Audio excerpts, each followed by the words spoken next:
Ikatlong parangal ko na ito para sa Best Supporting Actor sa Green Bones.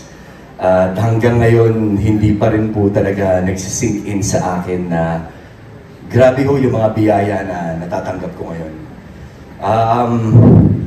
Ito kong parangal po na ito, siguro pinakaunang pinagpapasalamat ko ito sa Panginoon Diyos. Kasi siya po ang dahilan kung bakit po ako nandito ngayon.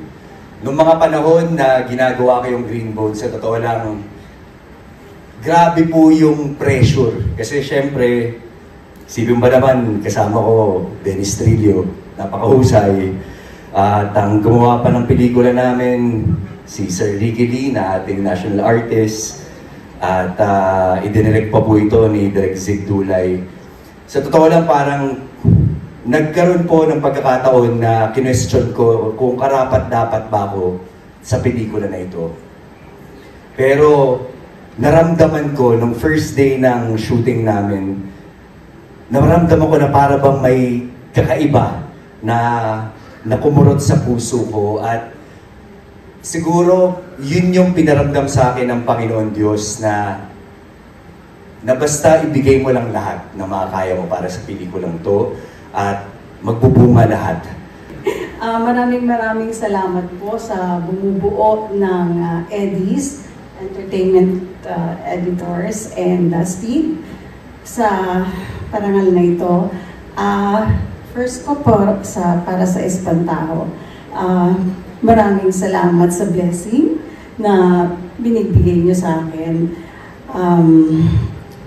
Inadog ko po ito sa mga kasama ko sa pelikula, sa Quantum Films, unang-una pala, Attorney Georgie, sa mga kasama ko sa pelikula, at sa bumubuo ng Espantaho. Hindi ko na isa-isahin sila, yung mga kapwa ko artista doon. Mahirap po gumanap ng multo.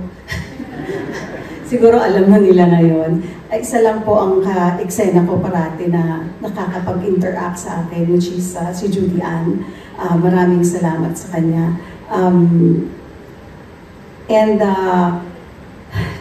Sa mga anak ko, maraming salamat sa kanila, para sa kanila to at sa aking mga apo. Thank you again. Magandang gabi sa inyong lahat. Maraming salamat po sa Eddie's for this award. Ito po yung kauna-unahang parangal na natanggap ko mula sa Speed, mula sa Eddie's, kaya naman masaya po ako. At kung si Ruro hindi niya inasahan na makakatanggap siya ng parangal ngayong gabi, ako po inasahan ko. Tinext po kasi ako last week, so inaasahan ko na siya ngayong gabi.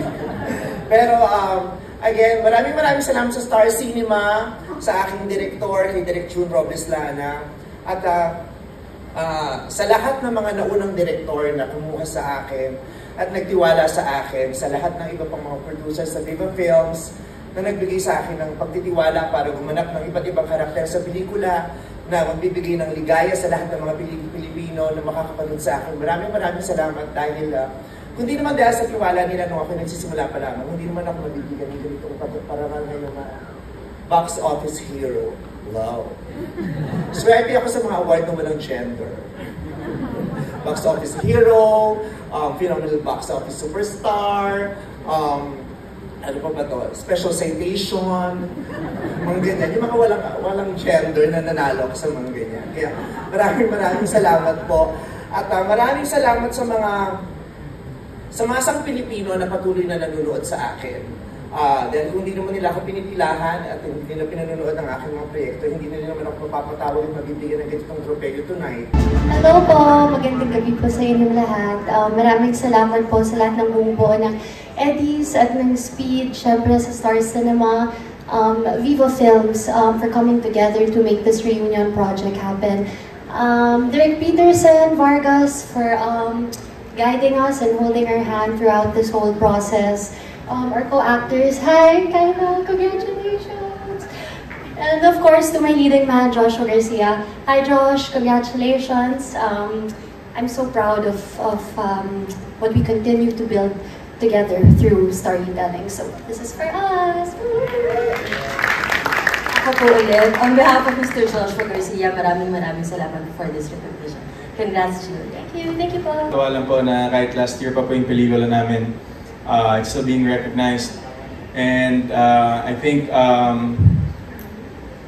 we should be proud of ourselves po that we were able to, bring up and make history with this film. So nagpapasalamat po ako sa mga people who's responsible for it, especially my bosses, GMA Pictures po, Ms. Annette, Ms. Nessa, thank you so much.